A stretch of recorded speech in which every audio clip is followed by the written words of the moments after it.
Welcome to Daring To, a podcast that finds out how CEOs and entrepreneurs navigate today's business world. The conventions they're breaking, the challenges they faced, and the decisions that they've made. And lastly, just what makes them different.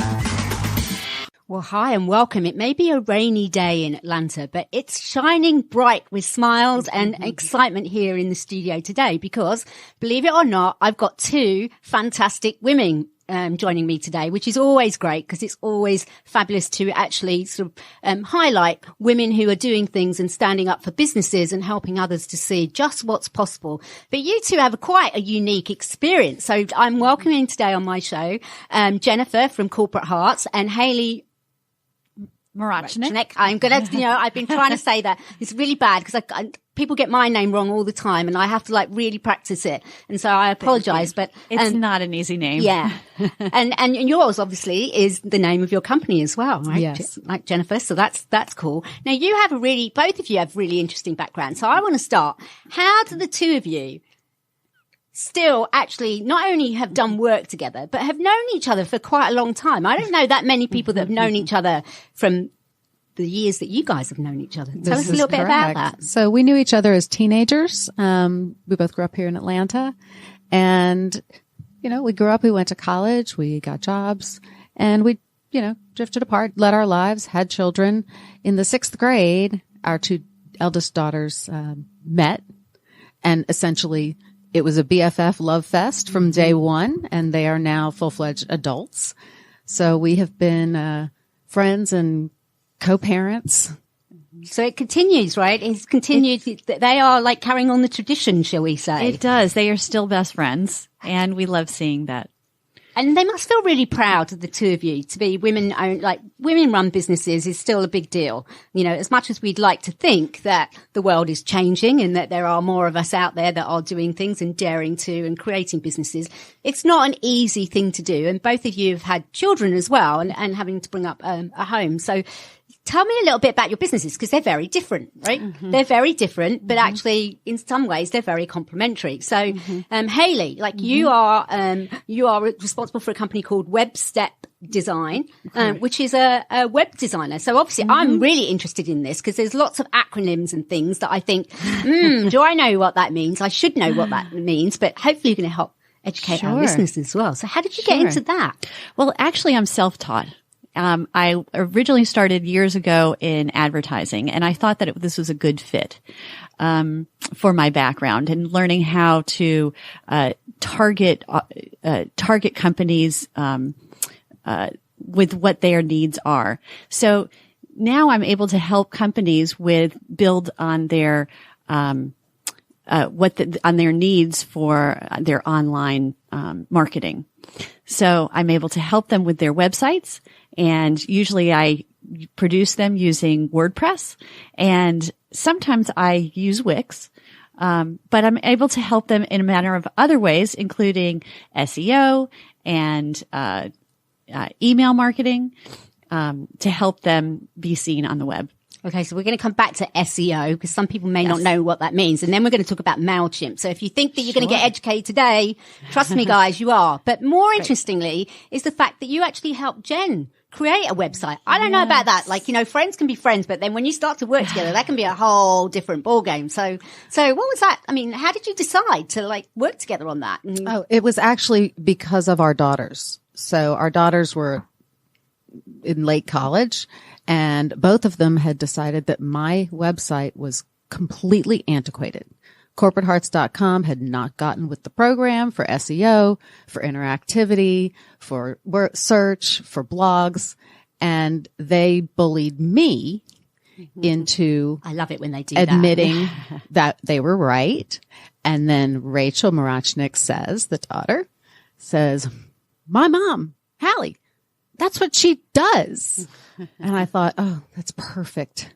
you think that they like colluded together, sort of like say we can make some money out of this if we like, I'll recommend your mum, right? And your mum definitely needs a website. But actually it turns out to be a really good deal. I mean, I've looked at your website. It is absolutely fabulous. So kudos for the work that you have done. But actually it's a really important part of business today. You know, if you think that everything's digital today, that the way we interact and where we do things, we want things right here, right now. And digital is a fantastic way of reaching people. How did you have an idea of what you wanted? Because I guess there'll be lots of business owners out there that might be saying like, might want to look at my website. Might want to change that. That sounds interesting. Did you have an idea about what you wanted, Jen? Like, I mean, yes, I definitely did have some ideas, mainly because the website is the most important piece of my business development. I live here in Atlanta. My clients are all over the planet. So there's no event-based marketing to be had in that situation. What I really wanted from the website was to bring my URL, corporatehartz.com, from brochureware to real time. I wanted it to link with my LinkedIn. I wanted it to link with a blog. I wanted to be able to add clients and add content and make things change.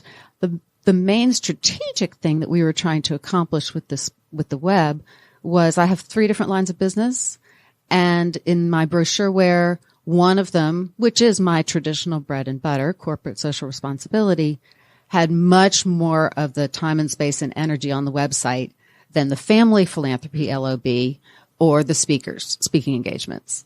And I wanted them to be more parallel with each other. We're going to come on to some of your business, because I think that's a really interesting field that you're in, and very, very important in today's world to actually be doing something that is giving back, but in really responsible ways. So I do want to sort of delve into that a little bit as well. But before we get on to that, let's talk about what was it like having Jen as a client, you know, because I know what I'm like as a client. I can be really demanding and like impossible to work with. I know.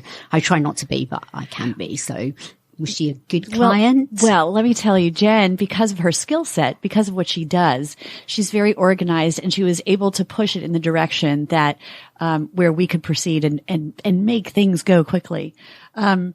Jen also, I think, you know, a lot of what I do is based on I can't do it by myself. I need to be able to work with the company and have them respond to me in a reasonable time. And Jen not only was very responsive, but she also maybe pushed it to make sure that we were on target and on task and doing everything that we needed to be doing. And did you, Jen, have to like research some of that stuff? Because I mean, some of it can be quite technical, I expect. I mean, I confess I've not made my own website or like, so, you know, I kind of know how it works a little bit on the back end, and I know how to use social media. But did you have to do any research for it? Or was it just that like you had this vision of like these 3 businesses that you were really keen to sort of give equal weight to, and it was more of the kind of the visual aspect that you were able to sort of convey and tell your story? Halley was able to do all the research, understand the technology, find tools that we could use in the website to address all of the objectives I had.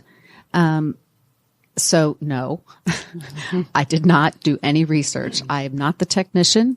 I could do research in my content, but not technology. And what do your clients think about it? I mean, what's been your clients' reaction to it? Because that's the real proof in the pudding, right? That you start to see people going like, wow, or, oh, we see a difference. There's a different image. There's a different brand that you're trying to convey in some ways. And that's equally important to businesses today. So what was the reaction? I got a lot of wow. I got a lot of appreciation from past clients. I got inquiries for current and future clients. I also have passed out Halley's WebStep Design business card more than a few times because it was a great process and it was an excellent result. So one of the things I'm really interested in, and it's great that you bring it up, that you say, you know, you've passed on Halley's business card to people because you've had a great experience. I'm a big believer in ecosystems. I call like what we need today are more ecosystems, which is where people actually come together, where they may have different businesses or different interests, but they're coming together to create something that's more, that's better, that adds more value and creates some momentum. So rather than us always seeing each other as competitors in the marketplace, whether you're a small company or as a big company, company, how can we create ecosystems that sort of like create more purpose around both what we do and what we contribute to the world, which, it sounds like you're doing some of that, which is great. And I don't think that enough companies do. But I am going to bring it a little bit to your business, because your business really is about sort of creating momentum around sort of social impact, social change. And it seems to spread right across from companies to families to small businesses. That's a lot, Halley, for you to have to convey in a website, but you clearly did it very well, because, I got a real good sense of it, and I was kind of eager to say, like, oh, what can I get involved in? What can I do? Because there's almost like a pull. But what got you interested in that in the first place? I'm curious. Oh, wow. So I think it goes back to even my childhood, being raised in a certain way. But professionally, I was doing corporate social responsibility before anybody really knew what that was. People don't today, right? So we need to educate them. We're working on that. Good. Mm-hmm. If you said you were in CSR at the time, it meant that you were a customer service relationship. Is that right? Wow. Which is a euphemism for sales. So I spent a lot of time explaining to people what corporate social responsibility is, what it can provide for businesses, what it can provide for human beings, what it can provide for society. One of the best things that happened from the website was the equalizing of the 3 lines of business. Mm-hmm. So the comments that I've gotten specifically have been about breadth and depth. So I have clients, global clients in every industry. I have local clients. I've been in pharmaceuticals. I've been in manufacturing, professional services, name an industry, pharma. I have been at franchise, done that. And so it really has been able to highlight from the CSR perspective that I do diversity and inclusion, branding and employee development. All these different business needs can be addressed through for-profit, nonprofit government partnerships. At the same time, I hadn't really been public about the fact that I did family philanthropy work as well, because my clients are actually all confidential. Mm-hmm. So I can't put their logo up on the website. So I've been getting inquiries about that area of business because of the website. And do you think that you're seeing differences between the industries or the different kind of sectors that you work in, or at the end of it, are they all really looking for the same kind of things with what they're trying to do around sort of social responsibility and social impact? No, every client is completely unique. There are similarities within an industry. Uh-huh. So an oil and gas company, they're generally going to be investing in climate change and outdoors and planting trees and recycling. Right. Mm-hmm. Actually, I also worked for a recycling client. So within an industry, they can be similar, but it's about your brand. It's about where you're located. It's about what business opportunities you have and what potentially business exposures you have as well. Mm-hmm. Okay. Was that, Halley, how did you help Jen to actually sort of like target in on clients? Because that's often a big thing for small businesses today, you know, to actually find the clients that are interested in their services. You know, I always think, well, I wonder when my name will come up on Google, and, you never know, I might appear Well, Jen has such a great brand, and she's been working on her business has been together for a very long time. And I think really I needed to educate myself about her brand. And once I understood what she does and what she's able to provide for her clients, then I was able to talk to her a little bit better about how to put it together and how to organize her skill set so that it was effectually on her website and communicated. So, and you've obviously seen some, traction around that. So definitely. She also, WebStep Design also helped with, search engine optimization.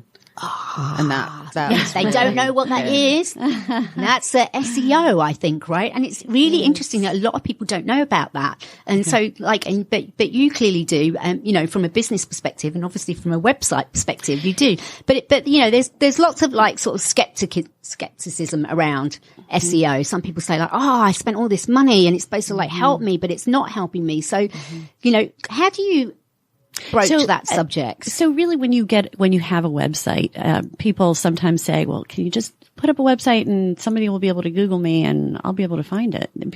There are some people who don't understand that there's a lot of back information and a lot of back SEO that goes into having a website. So Jennifer already had a lot of great content that she had with her other website. She had a great blog, a great piece called Hearts and Minds that had content from years and years and years that we were able to build on and pinpoint and highlight different keywords and make connections with links and make sure that she was found. She already also had a fabulous URL.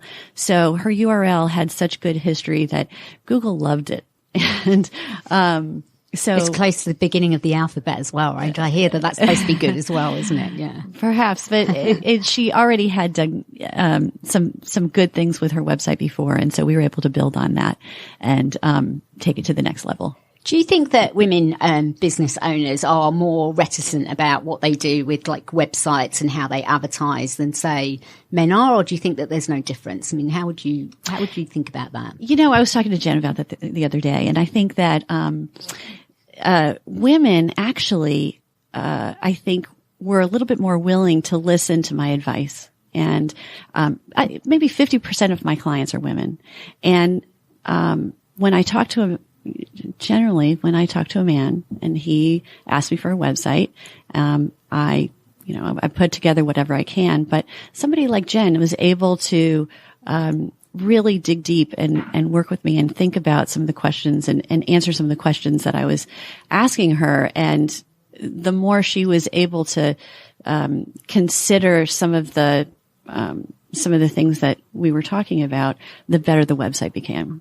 And do you think that's just because women think differently, or just that so. You do think it's because Absolutely. So do you think about that when you think about your clients? Does that come into play when you think about any of your clients or who you're working with around that they may think differently to how they broach the three lines of businesses that you have? Because they're all different, right? A family sort of trust, if you like, that's just trying to give money in good ways, to big multinational corporates that are trying to support the local area and do things globally. And then sort of the local community here, that it's great that you're giving back to a community that obviously, is very much a part of your life. Well, the desired outcomes for corporate clients are completely different than the desired outcomes for family philanthropy clients. On the CSR side, corporate social responsibility, Corporate Hartz is trying to drive profit. Whether that profit is coming from market expansion, new products, employee retention, PR, cost savings, energy savings, the end has to be profit. Or when I walk out the door, they will no longer continue to do all this great stuff that we've just set up for them to do in the world. Yeah. Family philanthropy clients are much more interested in relationships and caring and true impact on the causes that they are passionate about. Right. There's no financial bottom line in that work. So it's very heady, cerebral work to work with corporate clients. And it's very emotional, really emotional at times, but positively emotional for me with family philanthropy clients. When I do speaking engagements, I just feel like it's my turn to spread the word.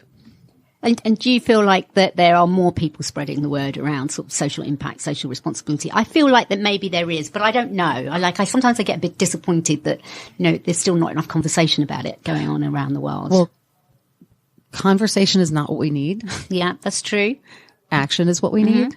I find personally, of course, I am in this space all the time in the middle of it, but I find too much conversation and too little action. Yeah. And that's why I feel like having a consultant like me is a catalyst for getting an action that's going to bring results. And if your clients, if they think about what they've done over the years, what would they say about some of the things that they feel have had a real impact around that, do you think? Oh, clients really vary. They have, some of them have pretty good experiences with social responsibility. Some of them that come out of Europe, don't even think of it as corporate social responsibility because it's much more woven into the fabric there. And sometimes this usually happens with a leadership change.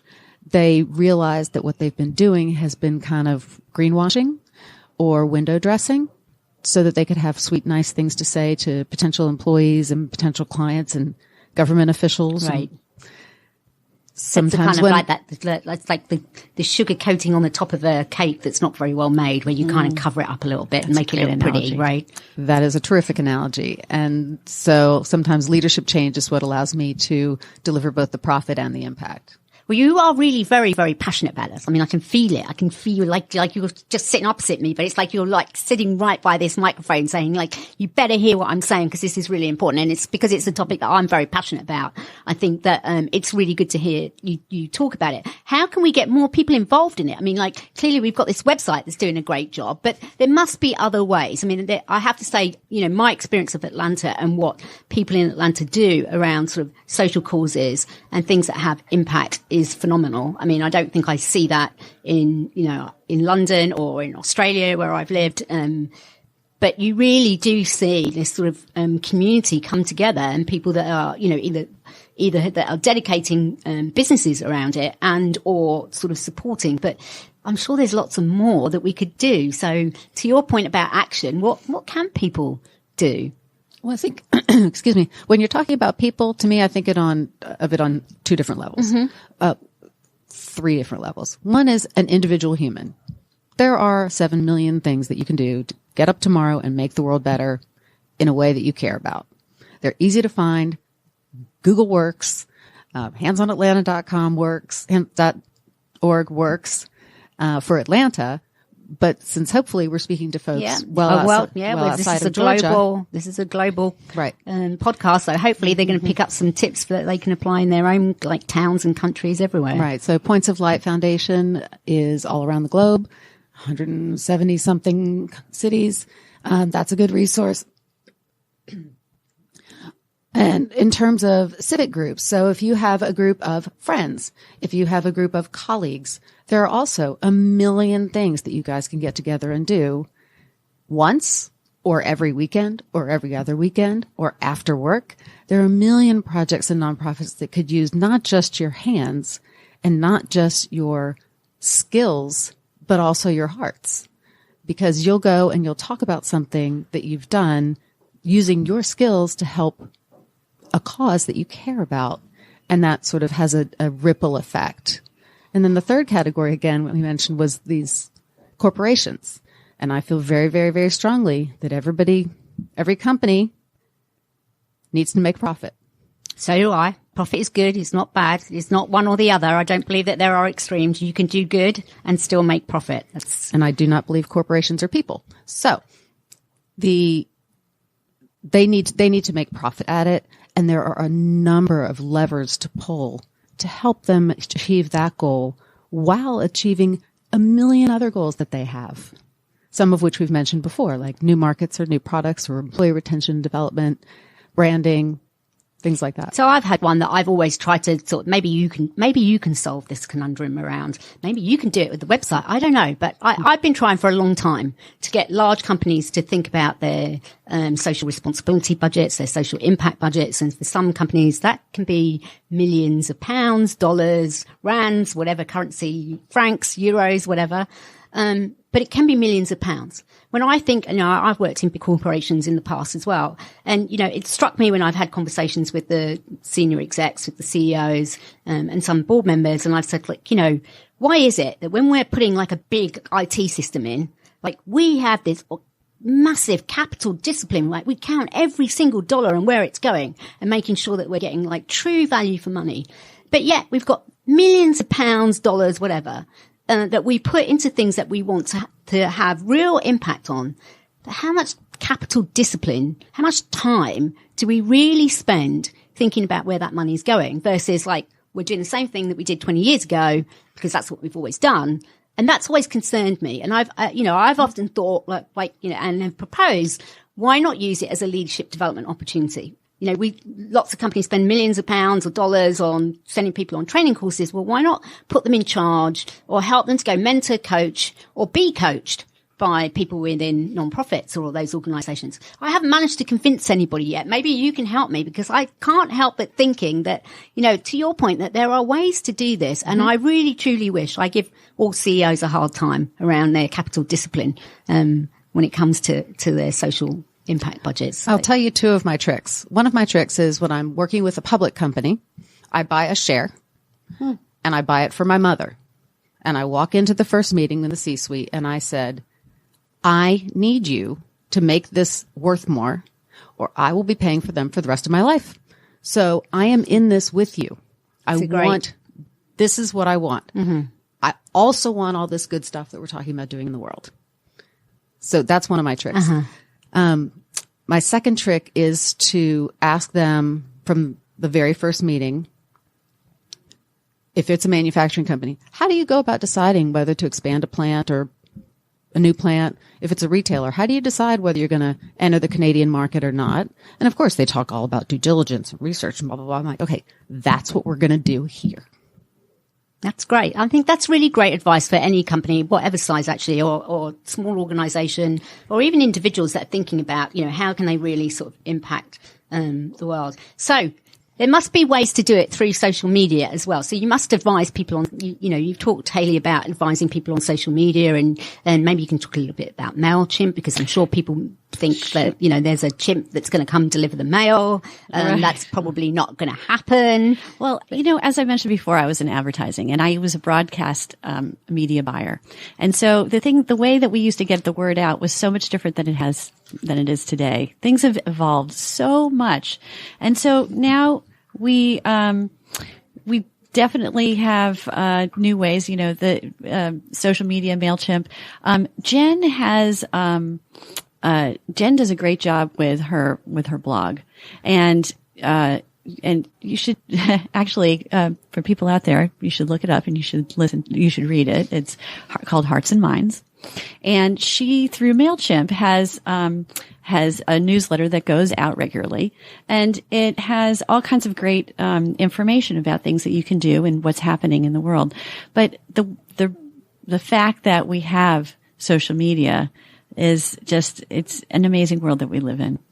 One thing I think, Halley, maybe you can talk about is the logo, the LinkedIn, the business card, that all came about from the website. Right. So, those were 3 components or several components that we came together on, and they all had to be branded together.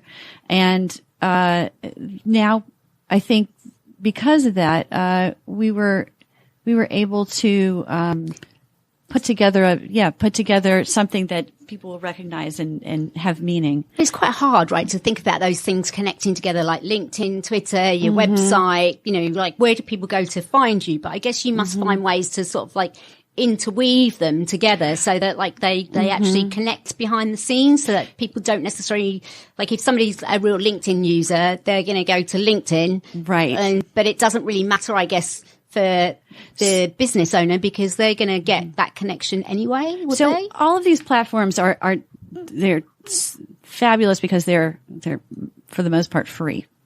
MailChimp is free. It's actually headquartered here in Atlanta. And through MailChimp, Jen and whoever is using MailChimp, you're able to provide or to create one of the most valuable resources for your company, which is an email marketing list. And the way we set it up with Jennifer's website is every time she puts together content, it automatically gets sent out by MailChimp. And then the other thing is at a certain time of the week or the month. The other thing that we put together is we put together a form on her website so that if anybody goes to her website and says that they're interested in a certain area, that they can receive more information by entering their email address and their contact information. And it gets linked automatically to MailChimp, and their name is automatically gets added and sent out. So what would be your advice to, say, a small business owner who's sitting here right now, listening to this, looking at their website, going, Yeah, this is really not so great, is it? But they're a bit hesitant about making that step because they may get asked questions that they really don't know the answer to. They don't want to look stupid. They don't know what their budget is. How would you help them to sort of be able to kind of frame what they might be needing or looking for? How do you help people to think that through? So looking at a website that somebody might already have, it's important to know that, you know, things change so quickly. You can look at a website that was constructed 5 years ago, 10 years ago, and you'll say, oh yeah, I know exactly when that website was created.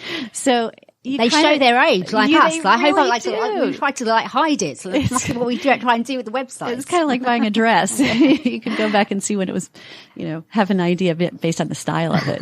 And also things improve, the technology is improving constantly. So there's always new plugins that we can use and new resources that we can improve a website. But right now, if everybody is looking at their own website, if your website is not mobile friendly, then you really need an update. Everybody should be mobile friendly, especially since Google is kind of downgrading sites that aren't.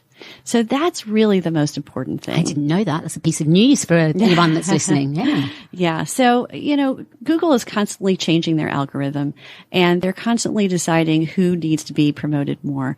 And if your website doesn't have certain features, as I said, the most important is being mobile friendly, then you really need to make some changes.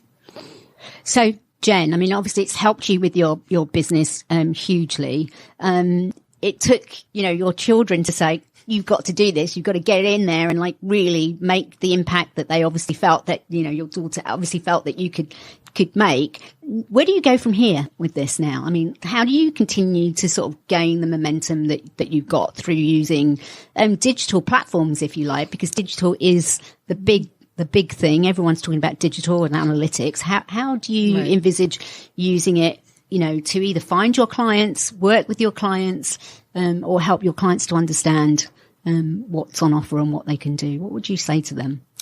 One thing I would say is that the catalyst of creating a new website made me think of Corporate Hartz as a brand. I don't know if that's a woman thing or if that's just a me thing, but I never thought of myself as a brand. This said, no, yes, you are Corporate Hartz, CORPATHARTZ.com. That's your brand. And so that was a huge mind shift. And that made it much easier for me to feel comfortable being the outreach person in a conversation. Saw you on LinkedIn. Seems like these are the three ways I might be able to help you. So because of the website and I redid my LinkedIn to be much more dynamic and much more appealing and easier to navigate. And so that has been very important for me. So I have those different avenues. In terms of the internet in general, and there are a zillion million platforms that go out worldwide or United States wide that talk about sustainability, diversity and inclusion, in branding, employer brand, social impact, metrics, tracking. And so there is not a lack of places to put your information, nor glean information back from them. And that's a great example. I think like your story about, you know, you not perceiving yourself as a brand and then sort of stepping back from it and seeing yourself as a brand. I think it's really powerful, particularly if you start off as a small business and, you know, you see yourself as an individual that has a passion for something or is trying to do something that has a purpose, but actually that is a brand and not many people think about that. So I think that's a really good story for people to sort of resonate with and to help their businesses come to life. So let's talk a little bit about the two of you. So before we finish, like 3 words to describe anything, yourselves, your clients, your business. What would you say? You can choose. And then we've got a tough question coming after that. This is the easy one. Go, okay. Halley. Sure. Okay. So, website development, design, SEO, email marketing, WordPress. That was more than 3, but they were good. Yeah. But they're all like capabilities that you bring. Yeah, right, that's brilliant, right? Those are the things that like you hold dear that are like, they are your brand in a way, right? That's right. Yeah. I think my 3 words for Corporate Hartz would be profit, impact, and meaning. That's great. So, last question, because you've been great. I think really, I've learned so much, right? I'm now going to be looking at my website going, oh my gosh, I've got to do something about this. I may be coming to you, Halley, so watch out. But, a lot of this is about people that dare to. Both of you have dared to do something with your lives by, creating sustainable businesses that are doing things that are helping other businesses to grow and develop and people to grow and develop. So what would you say has been your biggest daring to moment? Or life event. I don't know. Right. So, as I said, I am self-taught, and I started my business in 2014, and when I started my business, I knew a lot, but there were so many things that I didn't know. And the business that I'm in, things are just constantly changing. And so I kind of had to dare myself to say, I'm going to go out there, and even though I don't know everything, I'm going to put myself out there. And on a daily basis, I'm saying that I know a lot, and sometimes I just have to figure it out. I love that. That's so cool, because often people are just too scared to try it, and you've got to dip your toe in the water. Right. And learning's quite fun. Yeah. So Jen, what's yours? I think my daring moment was, I was working for a .com. I was head of what we called all relations: employee, investor, public, community, and government. So anything that wasn't actually building our clients' work at our .com, that was on me. Fast forward the story. We all know how this ends. We get caught in the bust, and we get delisted from the NASDAQ, and we do layoffs, and we vanish into thin air.